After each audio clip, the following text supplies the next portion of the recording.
We're up to 24 now. Still in the crap or get off the pot tier. Number 24 for you is? I can't even believe I'm about to say this. Deshaun Watson, Wow. number 24, Cleveland Browns. That's right. Yeah. 3-time Pro Bowler, right? I mean, early part of his career, I was thinking, man, this guy's him, right? He's the man, okay? But, yeah, no, it's fallen off. I mean, what's the first thing you want me to say? I mean, he's played what? 11 games, 12 games in 3 years? So let me give the narrative that Go Pete ahead. gives, and I Give think them all. this is true. 2020 was a long time ago. Yeah. And when you look at it, you go, okay, what do you mean 2020? We've seen him since then. Yeah, we have seen him since then, but not very much. He's only played 12 games with Cleveland, 6 in 2022. And really 6 last 11. One of season. them was just a few plays. That's true. You know what I mean? Last time he played a full season was 2020 when he led the league in passing yards. Yes. We are long way from there, right? I don't know what Deshaun Watson is. I don't. When I dig into last year, it's disappointing. I think that's the big thing, right? Here's what I guess I would say is there's still great physical ability, right? Still has a strong arm, still moves well, maybe not like he used to, right? Because he was electric, a few years ago, moving and doing all that, right? But we talked about the 12 games, right? Still that, can make some special plays, but they're few and far between as compared to what we used to see in the old days, right? And then I think the big thing to me is he's yet to regain his groove overall as a player ever since he had his legal issues and all of that stuff that went down in Houston.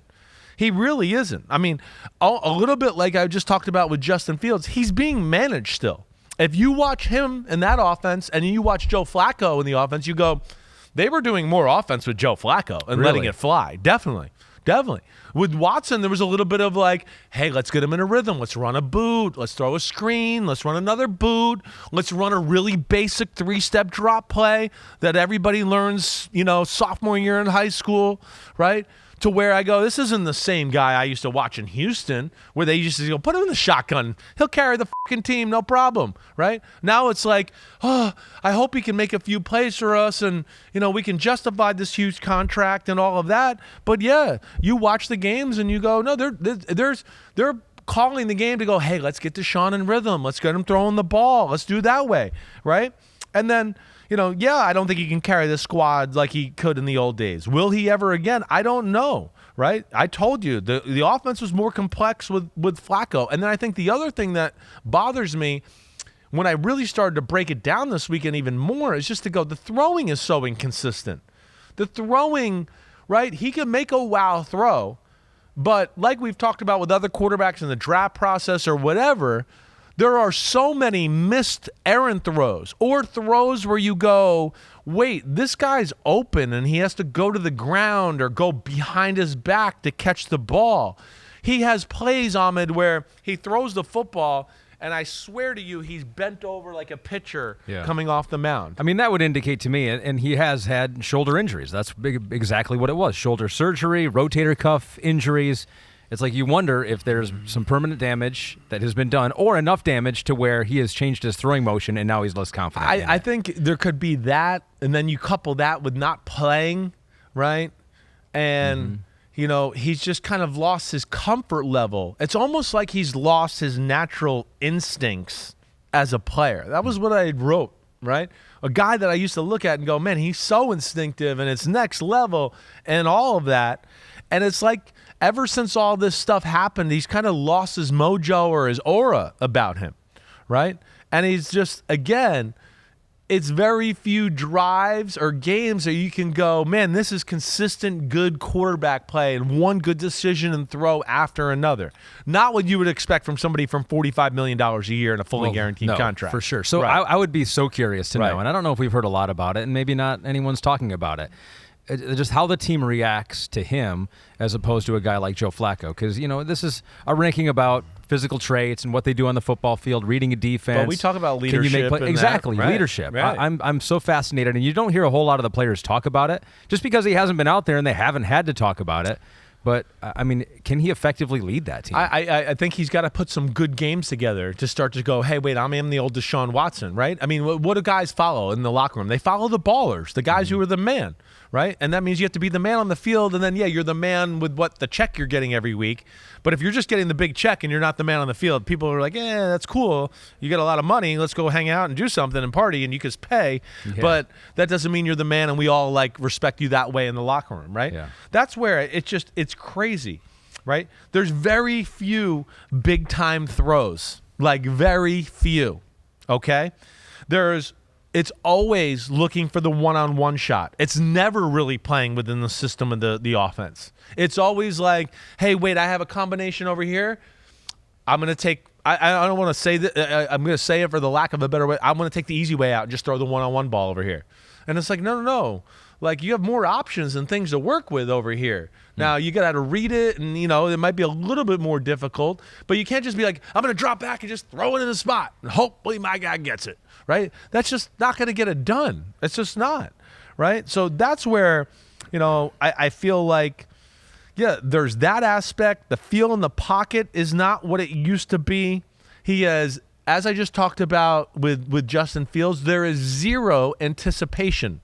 Zero. He's actually worse than Justin Fields in that department at this point of his career. And did that used to be something that Watson was able to do at a high level? He could do it, yeah. Yeah. Now it's like he doesn't trust himself, or I don't know what it is, but he wants to see it before he throws it every time, right? And that has been lost. So, that's where, I really don't know what to make of Deshaun Watson. It's a big year. It really is. And he is nowhere close to the old Deshaun Watson that we saw in Houston. In fact, it was a disappointing year when I go back and watch it, because I had more even hope. Worse than you were ready for. It was, right? Wow. And I feel like every time you go, oh, maybe this is something he can build on, he got hurt, or just it didn't work out. Yeah. And you just go, oh, he looks good today, but it didn't work out that way. So, he's one of the harder guys to rank in this. I know what he's capable of, but I do seriously wonder if he's capable of regaining that form ever again. And I do think not only, with him being older, but I do have a feel that all this off-the-field stuff has affected his psyche and his aura, as a football player, for lack of a better way to say it. And I think it shows with their football team. I don't think they're like, oh, we can go to the Super Bowl because we have Deshaun Watson. I think they're all like, we hope Deshaun Watson can be what he used to be. Then we can go to the Super Bowl. Yeah. Right? And I think that's a little bit of the boat they got to be in there right now. And not to get all wishy-washy, but what happened with him off the field, he never resolved it, right? And some of that was legal reasons, right? And your lawyer's telling you one thing, don't do this, don't say this, don't admit guilt, and I get all that stuff, right? But when you're in a locker room with a bunch of different players and you got to lead those players, you've also got to be the guy that can handle a situation like that and you do it gracefully. Feel like he totally squashed that or owned up to it. It's like it's still it's a big unresolved black mark on him, on that organization. Yes. And it's like he doesn't owe, me an apology. He owes the victims apologies, obviously. He doesn't owe anything to anyone else, but he does. Like, the thing that boggles my mind the most. It would go well in public opinion. It would help get him. People off it would his back. help him. Right, agreed. It would help him move on from some of this stuff, but he just doesn't seem to have a willingness to want to do that. All you got to know, right, is they didn't feel comfortable bringing Joe Flacco back. Yeah. That tells you all you need to know, really, when you really unpack it, right? If you're the man, the man, do you think Patrick Mahomes would be like, and the Kansas City Chiefs would be like, I don't know if we should bring Joe Flacco back? He'd be like, what? Bring him back. I don't give a shit. I'm going to show him every day who the man is here. Yeah. Right? They didn't want to do that because Joe does have that kind of arm where it's like, and then he had the fans and the little run last year and behind him and all that. They didn't want to deal with that. If he was really the man and the man in that locker room, they would have brought Joe Flacco back. But they didn't because of all the reasons we're talking about. And this is a shit or get off the year pot. Yeah. Shit or get off the year. Yeah, either way. For the Cleveland Browns and Deshaun Watson. He was number 9 last year. He is tied with Ryan Tannehill for the biggest drop of any quarterback to appear on both last year and this year's list. First time that ever you have had Deshaun outside the top 15. There is some recent video of him throwing and not throwing at the Browns OTA, so let's see what you see here. The first thing I noticed when I did see this the other day is, one, he looks a little thinner, which I like, because I do think he's been a little thick the last few years, right? So that's something I definitely liked about it. And from these videos that I've seen so far, I don't know if I've seen this one right here. I do. Oh, okay. That's why I haven't seen it. It's a walkthrough. It's a walkthrough. Yeah. I have liked what I've seen throwing the football, right? You don't want to see quarterbacks crouching over at the waist, bending, right? You have to stay tall. You rotate through the football, and it's more about going around. It's not a baseball pitcher where you should end up folded like a lawn chair after your release. Hopefully he can fix those issues, but big year for him nonetheless. You saw Jameis Winston there. He is his primary backup, so we'll see if Jameis Winston gets in the game or plays like Joe Flacco did last year. That's what I'd be scared of. I mean, that's where Deshaun needs to stay healthy too, because Jameis is the kind of guy that's going to let it fly, like Joe Flacco did, and we know they're good in Cleveland. They're good. They are a Super Bowl football team. And Jameis is a guy that can get the troops rallying. He can get them rallied. Him. He'll make a few great plays and throws, and everybody just like, this guy's crazy, and he's kind of good, but he's crazy. We like him. We're supposed to take a knee here. Don't worry about it. Handing it off. Right, touchdown. So there's 24, Deshaun Watson, a lot going on there, but he is right in the middle, basically, as low as he has ever been in your top 40 quarterback countdown. Yo, what's up? Thanks for watching, homies. You know it's the off-season, but there's no off-season with Chris Simms Unbuttoned. It's the NFL. It goes all year around, all right? So hit subscribe, please, to hear my thoughts on your favorite team, your favorite quarterback, and, hey, how this season might unfold as we get ready for the 2024 season. We got a better picture, clearer look now that the draft is over, free agency. We know who's playing quarterback for certain teams. So, again, thanks for watching, and remember to subscribe. Peace out, homies. Check you out soon.